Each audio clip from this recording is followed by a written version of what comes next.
Hi friends, welcome to டிஜேஒயன் life style. என்ன தான் நம்ம ஹெல்த்துக்காக பார்த்து பார்த்து பல விஷயங்கள் செஞ்சாலும் நம்ம ஹெல்த்தியாக தான் இருக்கோங்கிறது நம்ம நம்பிக்கையில் தான் இருக்குது. ஆனாலும் ஒவ்வொன்றையும் பார்த்து பார்த்து தான் நம்ம செஞ்சிட்ருக்கோம்.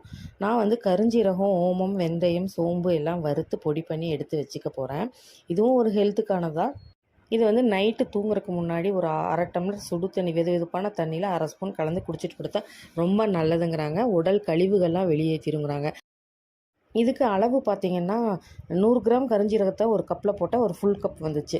அதே கப்பில் 3/4 கப் அளவுக்கு ஓமமும், அரை கப் அளவுக்கு வெந்தயமும், அரை கப் அளவுக்கு சோம்பும் வந்து தனித்தனியாக வறுத்து எடுத்து ஆற வச்சுட்டு அதுக்கப்புறம் ஒன்றா சேர்த்து மிக்சியில் நல்லா அரைச்சிட்டேன். ரொம்ப நைஸாக அரையாது, உங்களுக்கு கொஞ்சம் தருதுன்னு இருக்கும், பட் அப்படி தான் இருக்கும்.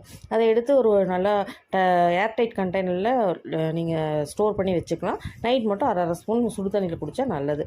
ரெகுலராக குடிக்கணுங்கிறதுல அட்லீஸ்ட் வாரத்தில் 3 நாள் 4 நாளாவது குடிச்சிங்கன்னா ரொம்ப நல்லது.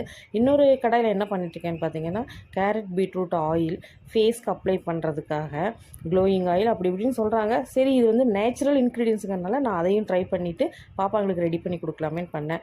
ஒன்றும் இல்லைங்க, ஒரு 150 ml தேங்காய் எண்ணெயில் ஒரு பெரிய சைஸ் கேரட்டை ஒரு அரை சைஸ் கேரட்டும், ஒரு பெரிய சைஸ் பீட்ரூட்டில் ஒரு 1/4 சைஸ் பீட்ரூட்டும் நல்லா துருவி எடுத்து எண்ணெயை சூடு பண்ணி அதில் போட்டுட்டேன். அது நல்லா பொரிஞ்சு அதோட கலர் எல்லாம் அதில் இறங்கினதுக்கப்புறம் ஆஃப் பண்ணிவிட்டு வடித்து எடுத்துட்டு அதில் வந்து பார்த்திங்கன்னா ஒரு 50 மில்லி பாதாம் ஆயிலும் ஒரு 4 டியூப் அளவுக்கு விட்டமின் இ டேப்லெட்டும் ஆட் பண்ணி நல்லா கலந்து எடுத்து வச்சுட்டேன்.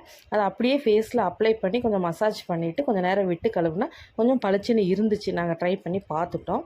இப்போ நம்ம வறுத்து அரைச்ச இந்த பொடியை மறுபடியும் அரைச்சதுக்கப்புறமும் கொஞ்சம் நேரம் ஆற வைக்கணும். அது அந்த ஹீட் இருக்கும் இல்லைங்களா, மிக்ஸியில் அரைச்சது ஆற வச்சதுக்கப்புறம் அதை எடுத்து பாக்ஸில் ஸ்டோர் பண்ணி வச்சுக்கலாம்.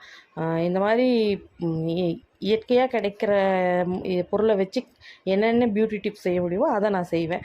மருந்து, மாத்திரை, மெடிக்கலில் வாங்குறது, க்ரீமு அப்ளை பண்ணுறது இதெல்லாம் தான் கொஞ்சம் எனக்கு பயமாக இருக்கும். அதனால ஏதாவது சைடு எஃபெக்ட் வந்துருமோன்னு சொல்லிட்டு. இல்லாட்டி இது வந்து ஒன்றும் பிரச்சனை இல்லை. பாதாம் ஆயிலும் சரி, விட்டமின் இ டேப்லெட்டும் சரி, கேரட் பீட்ரூட்டு தேங்காய் எண்ணெய் இது எல்லாமே நல்லது தாங்கனால இதுவும் ஒரு தடவை ட்ரை பண்ணி கொடுப்போமேனு ட்ரை பண்ணி கொடுக்குறேன்.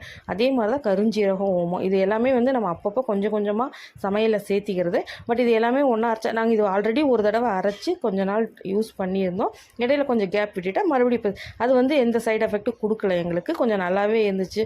காலையில் எழுந்திரிச்சோன்னா பாப்பாங்க ரெஸ்ட் ரூம் போகிறதாகட்டும், கழிவுகள் வெளியேற்றுறதாகட்டும், கொஞ்சம் பசி நல்லா எடுக்கிறது, இந்த மாதிரி கொஞ்சம் நல்லாவே காட்டி கொடுத்துச்சு.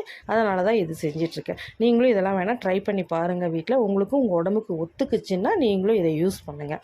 மறக்காமல் நம்ம சேனலை சப்ஸ்கிரைப் பண்ணிவிடுங்க.